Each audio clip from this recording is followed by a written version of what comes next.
What's up, guys?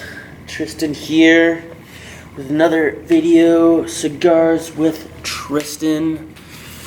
Now, I'll be honest, I gotta get my lighter out. We're outside, it is Canada Day, and honestly today I got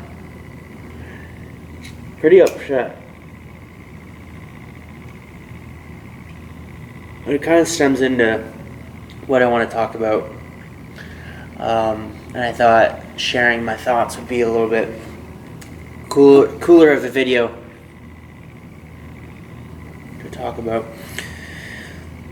So I'll tell you what happened, and then we'll go into why I'm feeling what I'm feeling and stuff. So I kind of had a shitty day after I called my brother, and him and his buddies were going, we're going to a place nearby, and they were gonna go and drink and do their stuff. And then, as a lot of you know, I'm not really drinking, and you know, it's been pretty easy, like for the most part, anyways. Like I can see all the benefits towards it, and I think it's almost been like a month and a half now. So I've been pretty proud of myself, and everyone's been really supportive. My girlfriend, she drinks less around me, and not that I ask her to or anything like that. My mom stopped drinking, at least for the most part, not like permanently, but she's taken a break from it. And we even went to a family event last night for my aunt and uncle's birthday. It's also Canada Day. I don't know if I said that. So happy Canada Day. I'm wearing my Canada visor. But yeah, anyways, so we're at an event, and it was a lot of fun, and I enjoyed myself. There was like a pool there, and we played volleyball in the pool with the net and stuff. But yeah, then later on today, well, that was yesterday, and today I'm hanging out with my girlfriend. I call my brother, and he just says, like, you're no fun when you're drinking. And that's been like kind of like a theme, and it's like the only person that, like, he's a big person of what I care about, and it hit me kind of hard. It's like I feel like I'm not fun around certain people, and maybe like I know, like, rationally, thinking about it, I shouldn't be down on myself, because anyone that's just around you when you're drinking and thinks you're fun only because you're drinking isn't someone you should be around anyways. You shouldn't surround yourself with those kinds of people. But it kind of sent me into like this spiral of like a little bit of depression. And it's kind of like that's how my mind works sometimes. Like I have these sort of like bouts with myself, and I'll go into like this spiral of depression. So like, even though it just triggered me a little bit with what he said, it spiraled into everything else. So I start to think no one likes me. I start to think I'm not doing anything with my life. And that's partly what triggered this video, is like I need to, I want to make content, and I think voicing your thoughts will actually help other people, and I think this would even help myself. And I think those are the two main motivators of making this video, is that just, but yeah. It spiraled into me not liking myself. It spiraled into me thinking I'm not good enough. It made me think that no one likes me. It's just, I don't know, it kind of sounds like I'm being a bitch, and I start to think, I start to overanalyze literally everything bad going on in my life. Like, doing this kickboxing fight, like, why am I doing kickboxing when I've already had several concussions? Like, who am I really trying to prove? Am I trying to prove something to myself? And now I have to cut weight for the fight, because I don't want to fight people that are several inches taller than me and have longer reach, and it's going to be a big disadvantage to myself. And maybe it's not that big of a deal, but losing 10 pounds in around a month puts a big toll on your body. And I think, me personally, I'm affected by cutting weight a lot. Like, even today, like, it's so stupid. Like, Cutting is really weird for me, because there's like 3 ways. There's like 2 ways I can do it. It's either one, well, there's 3 ways I can do it. There's one very calculated, where I'm counting everything, and I can even allow myself a little bit of like a cheat day, like if everything's going well. That's kind of nice, but it takes a lot of extra work. Like some people say that it's not like that much, but you're always thinking about it, and you're always thinking you gotta measure everything and keep a list of it. And then the other ways are just kind of going with the flow.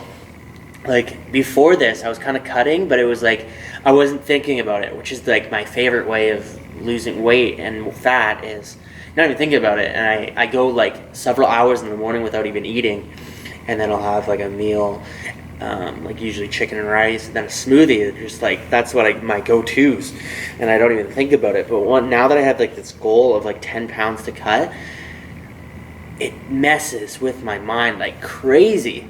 Like it just makes me think that my mind goes into this crazy weird thing where it's like, all right, now that you're cutting, you need to think about that ice cream. So like I'm driving home today, and I've already had an ice cream drumstick. I've had like a 2 pieces of pizza, slices of pizza, like really shitty eating, and big meal on my girlfriend's. And this isn't her fault at all, like at all. But then I start to overanalyze this, and then I think, oh, maybe I should go get an ice cream at McDonald's on the way home, and I'm just like, come on, like, and then it kills me thinking about it, which is insane. Whereas like a few weeks ago when I wasn't thinking about that goal, even though I was losing weight like crazy and I was cutting really well, I wasn't thinking about it. But now that I'm thinking about it and I have the goal, it gets really, really annoying.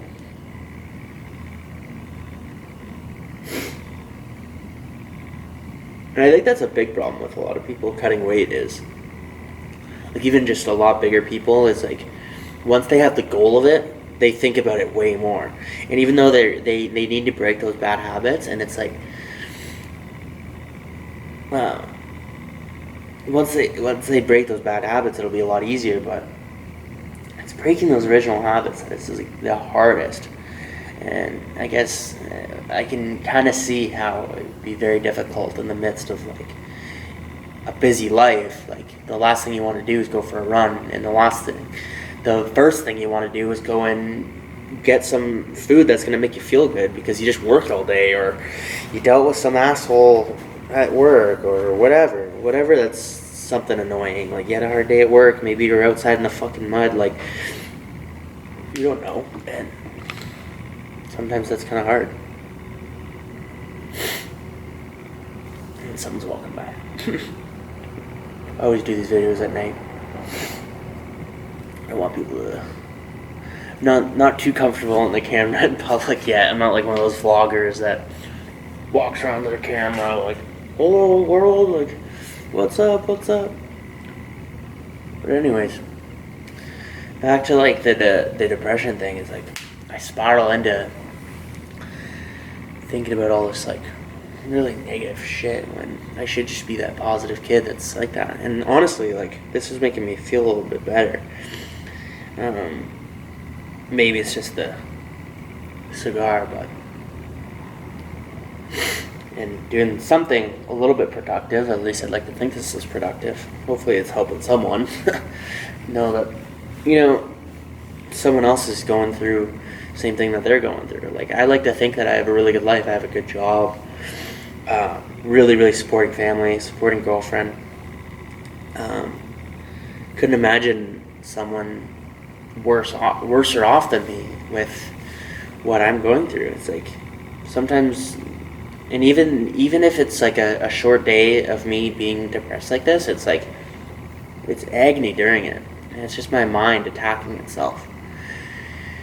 And I think it's those good habits of figuring out ways to deal with your anger, figuring out ways to deal with those sad times, and just delve into it and just experience it, and then get over it and just try to be in it as short as possible. I mean, when I was drinking, I guess I don't talk about this often. It's like if I had a big drinking binge, or if I like blacked out or something, or did something stupid, I felt suicidal a lot of the time, which is like crazy thinking about right now, like because I would never do that, but it's pretty sad that I can get to that point where I'm threatening it almost. And that's just the battle. But I mean, now that I'm off the alcohol, it's not even nearly as bad, but it's still there. You just gotta find ways of dealing with it. I even signed up for counseling. It's pretty expensive. It's I signed up online for BetterHelp.org, and you basically get to like text. I'll actually put that link down below. You get to like text a counselor, and you can switch in between them if you don't like yours, and it's really easy. It's not like there's 3 counselors in your town, which is like literally how Guelph is. It's not like that, where there's like three different counselors, and if you don't like one, you only have like 2 options left. There's like thousands. I think there's like not thousands, but like hundreds of different counselors on this website. It's really expensive though. Like it's like I think like the cheapest thing you can go with is like $55 US per week, which is insane. Like it might even just be worth it to go and talk to someone for a little bit in person. But it helped a little bit. Like I don't know if it really justifies the price of paying that. I think there's a lot of ways people can help themselves before they need to go to like counseling. Like 1, quitting drinking, 2, exercising either daily or several times a week is very, very important. Taking certain supplements to make sure that your things like your gut health, your brain health are going good, like fish oil and probiotic. Like these things are just multivitamin. These things are just things you should be taking like daily, no matter what. Like I don't know why people wouldn't do that. Like, and then eating well as well. Like you need to eat well. I think those are the 3 most important things that you need to get done before you see counseling. Maybe, I don't know. I'm not an expert on this, but that's just what I think is exercise, quitting drinking, eating healthy, and exercising.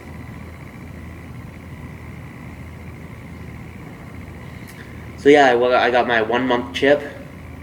I'll put up a picture here of at the AA meetings. So done a month of that. That was really cool. AA meetings are very interesting in the fact that they are so stereotypical. It's so funny. It's literally a circle, bad coffee. Hey, I kind of like the coffee, but I like most coffee. My girlfriend, she says that no one likes coffee more than I do. I have a pot a day at least. And then when I'm cutting weight, I ramp that up. It goes way higher. Yeah. But yeah, it's very cool. Like when they start the I don't know if I'm even supposed to be talking about this because it's Alcoholics Anonymous. But I think I can talk a little bit about it. Yeah, I think as long as you don't talk about people that are in it, it's fine. But I know when they start the meeting, there's several quotes and stuff and things that we talk about before we go into a discussion. But the one thing that they do at the start of the thing is they count down from the year. So it's like 1 year, then 11 months, then 10, then 9, 8, 7, and it gets down to like 1 month. And if you get a chip for every month that you're there, if you've stayed sober. And I got my 1 month chip, and they clap for you, and it just feels real good, and they give you a hug and stuff. And they also have like events for all the sober people. It's really cool. I think I should start going to those. Maybe if my brother thinks I'm not fun anymore, I should go hang out with people that maybe do think I'm fun. Hope this doesn't seem like I'm whining about my brother, but he has his own issues to deal with, and I gotta do what I gotta do in order to make myself happier. And you're not gonna be happy all the time, but you can sculpt your life into being something that you're really proud of. And I'm hoping by making certain videos like this to help you, that in turn makes me feel productive and makes me feel good. Whether this turns into something or not, I'm happy to talk here and talk to you live, or not live, but raw, unedited, where I'm just talking to you guys. Just chilling out here with my cigar. Anyways, that's my cigar. That's Cigars with Tristan. Thanks for watching. Please like, subscribe, check out all my social media. I appreciate it. Nice talking to you guys. Take care.